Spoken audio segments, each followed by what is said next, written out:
بسم اللہ الرحمن الرحیم۔ معراج کی حقیقت میں شک کرنے والے ایک شخص کا عجیب قصہ۔ مروی ہے کہ حضرت صلی اللہ علیہ وسلم بعد نماز فجر کے حکایت معراج شریف کی ابو بکر صدیق رضی اللہ عنہ اور صحابہ رضی اللہ عنہم سے بیان فرماتے تھے۔ ابو بکر صدیق نے یہ بات صداقت آیات سنتے ہی کہا، صدقت یا رسول اللہ، یعنی آپ نے سچ فرمایا ہے اے اللہ کے رسول۔ اس سبب سے ان کا لقب صدیق ہوا۔ اور ابو جہل وغیرہ نے یہ سن کر کہا، کذبت، یعنی آپ نے جھوٹ کہا۔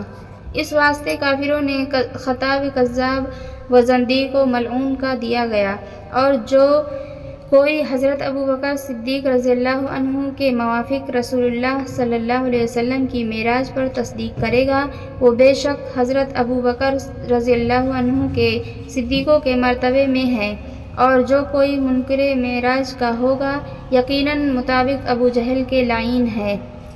اس محفل میں ایک یہودی گنوار نے احوال معراج شریف کا سن کر حضرت صلی اللہ علیہ وسلم کو جھوٹا کہا، اور حضرت کے پاس سے اٹھ کر بازار میں آ کر ایک بڑی زندہ مچھلی مول لے کر اپنی بیوی کو جا کر دی، اور کہا جلدی اس مچھلی کے کباب بنا، میں بھوک سے بے تاب اور بے قرار ہوں، دن کا اتنا حصہ گزر چکا، اب تک منہ میں کچھ بھی نہیں گیا، اب میں دریا سے نہا کر آؤں گا تو کھانا کھاؤں گا۔ اور وہ یہودی یہ کہہ کر لبے دریا گیا اور کپڑے کنارے پر رکھ کر پانی میں غسل کرنے کو اترا اور غوطہ لگایا۔ جب سر اٹھایا تو اپنے آپ کو ایک جوان عورت کی شکل میں پایا، اور جو کپڑے کنارے پر رکھے تھے وہ بھی نہ ملے۔ یہ ماجرا عجیب و غریب دیکھ کر بہت گھبرایا، اور گرداب تحیر یعنی حیرانی کے دریا میں غوطہ کھایا۔ کنارے کے پاس آ کر آبرو کے سبب آنکھوں سے اپنی آبرو پر رو رو کر آنسو بہائے، بار بار ہاتھ پر ہاتھ مارتا اور منہ سے افسوس افسوس پکارتا۔ ننگا بدن دیکھ کر ننگو شرم آئی تو درخت کے پتوں سے شرمگاہ چھپائی۔ اتنے میں ایک گنوار جو کہ گھوڑے پر سوار تھا اس طرف سے گزرا، دیکھا کہ ایک حسین عورت خوبصورت ننگی بیٹھی ہے۔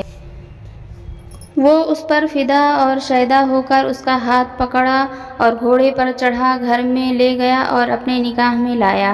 غرض کی 7 برس اس کو اور اس جوان کی خانہ داری میں گزری، اور 3 فرزند اس سے پیدا ہوئے۔ ایک دن وہ عورت ہمسایہ کی عورتوں کے ساتھ دریا میں نہانے کو گئی، اور جس جگہ پہلی بار کپڑے رکھے تھے اسی جگہ اب کے بھی اتار کر رکھے، اور وہ واردات بھول کر نہانے میں مشغول ہوئی۔ جب غوطہ مار کر سر اٹھایا تو اپنے آپ کو اصلی صورت پر دیکھا، اور کنارے پر جو مردانے کپڑے پہلے رکھے تھے وہاں ہی پائے۔ جب کپڑے پہن کر گھر میں آیا تو دیکھا کہ وہ مچھلی جو بازار سے لا کر اپنی بیوی کو دی تھی وہ اب تک زندہ تڑپ رہی ہے، اور اس عورت کے ہاتھ میں جو کام تھا وہی کام وہ کرتی ہے۔ اور بعض روایت میں یوں ہے کہ اس کی بیوی سوت کاٹ رہی تھی، ہنوز وہ پونی اس کے ہاتھ سے تمام نہ ہوئی تھی۔ تب اس نے جا کر اپنی عورت سے کہا کہ اب تک مچھلی نہ پکائی، اتنی دیر نے کیوں کی؟ اس کی عورت بولی، میاں کیا خیر تو ہے، کچھ پی کر آئے ہو، ابھی مچھلی لائے ہو، ایک لحظہ میں کہیں مچھلی پکتی ہے؟ پھر اس نے سب واردات بیتی ہوئی بیان کی، اور وہ بولی، اجی ابھی بہت دور ہو، نشے میں چور ہو۔ اس نے یہ بات سن کر اپنے دل میں جانا کہ میں نے حال معراج کا سچ نہ جانا تھا اور رسول خدا صلی اللہ علیہ وسلم کو جھوٹا بنایا، اسی سبب سے یہ حال مجھ پر گزرا، اس میں کچھ شک نہیں۔ پس میں نے یقین کیا کہ محمد صلی اللہ علیہ وسلم سچے ہیں اور دین اسلام برحق ہے۔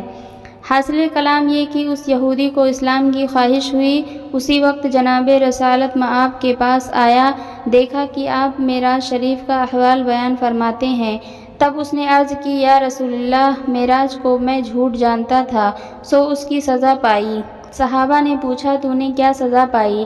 تب اس یہودی نے حقیقت سے مچھلی کا واقعہ اور غسل اور صورت بدلنے اور نکاح اور اولاد اور 7 برس گزرنے اور پھر اصلی صورت پر آنے کی کیفیت بیان کی۔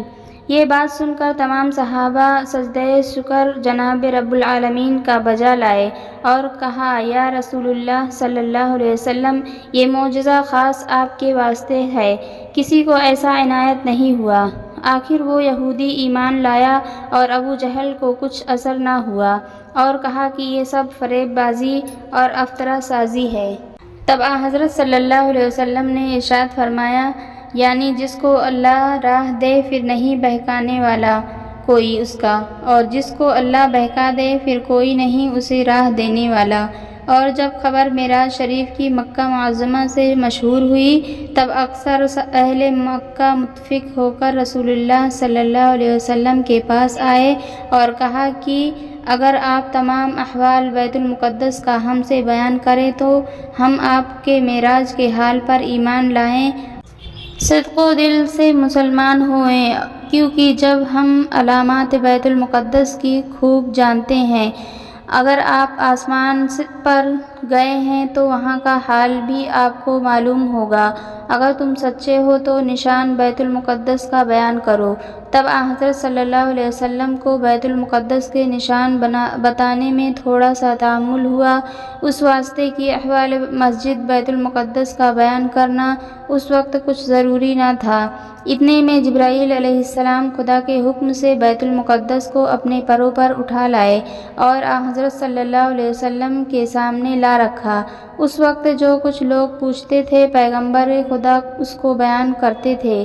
جو آدمی نیک بخت اصلی اور سعید ازلی تھے ایمان لائے اور کہا کہ سچ فرمایا آپ نے یا رسول اللہ، اور جو لوگ بدبخت ذاتی تھے انہوں نے خاک کے جسم کا آسمان پر جانا، خلاف قیاس جانا اور حق تعالیٰ کی قدرت کاملہ سے غافل ہو کر اس کا انکار کیا۔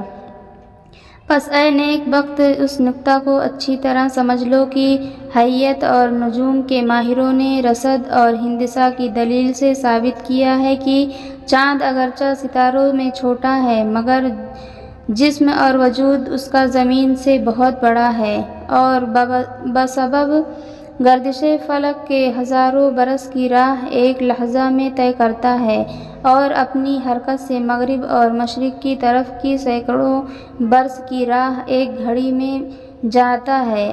جب یہ چاند کا اس قدر سرعت سے چلنا عند العقل محال نہیں تو آفتاب نبوت کا کہ جس کے نور سے سب کچھ پیدا ہوا ہے، اگر تھوڑی سی رات میں عرش کے اوپر جائے اور آئے تو کیا عجب ہے۔ اور شیطان جو کہ اللہ کی مخلوق میں سب سے بدتر ہے، وہ ایک لحظہ میں مشرق سے مغرب تک اور جنوب سے شمال تک جاتا ہے، اور جو شخص تمام مخلوقات میں سب سے بہتر ہو وہ اگر تھوڑی رات میں آسمانوں پر جائے اور آوے تو کیا محال ہے۔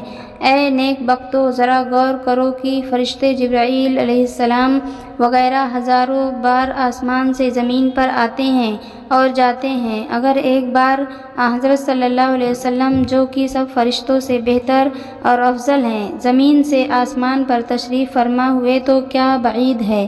اے ہوشیارو دیندارو، سمجھو کہ انسان کی آنکھ کی روشنی صرف آنکھ کھولتے ہی آسمانوں کے ستاروں تک پہنچتی ہے، اور جس کا جسم شریف کی کروڑوں درجہ آنکھ کی روشنی سے پاکیزہ ہو وہ اگر ایک رات میں قدرت الہی سے آسمانوں پر پہنچے تو کیا عجب ہے۔